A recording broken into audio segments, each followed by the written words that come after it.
வியாழக்கிழமை காலையில் இந்த வீடியோ எடுத்துகிட்ருக்கேன். இனி ஸ்கூல் ஆரம்பிச்சிருச்சு. முந்தின நாள் நைட்டே கண்டிப்பாக என்ன டிஷ் எடுத்தனாலும் லஞ்சுக்கு கொடுத்துட்றதுன்னு அவங்கள கேட்டோ அல்லது நம்மளே வந்து ப்ரீ பிளான் பண்ணிட்டோம் அப்படின்னா தான் காலையில் டக்குன்னு எந்திரிச்சு செய்ய முடியும்.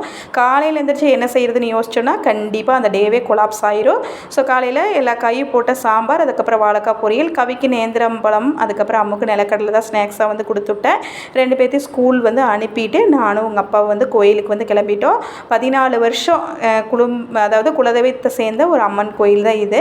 ஸோ வந்து பார்த்துக்கணும் கும்பாபிஷேகம் காலையில் நேரமே முடிஞ்சுது. நாங்கள் வந்து பார்த்திங்கன்னா குட்டீஸ் எல்லாம் ஸ்கூல் தாட்டி விட்டுட்டு போகிறதுக்கு வந்து லேட் ஆயிடுச்சு. இருந்தாலும் நல்லா திருப்திகரமாக கூட்டம் இல்லாமல் நல்லா சாமி வந்து தரிசனம் வந்து கிடச்சிது. நல்லா அபிஷேக ஆராதனையெல்லாம் பார்த்துட்டு கோயிலையும் நல்லா சுற்றி பார்த்துட்டு தான் வந்தோம். ஸோ ஃபஸ்ட் டைம் வந்து அப்படிங்கிறதுனால நல்லா தரிசனம் கிடச்சிது. ஈவினிங் வந்துட்டு பார்த்திங்கன்னா கவியை ஸ்கூல்லேருந்து கூட்டிகிட்டு வந்துட்டு ஆக்டிவிட்டி வந்து கொடுத்துருந்தாங்க. பட்டமும் இந்த தானியத்தை வச்சு செய்கிறதும். ஸோ அதையும் செஞ்சு முடிச்சுட்டு அந்த அன்றைக்கி டே முடிஞ்சுது.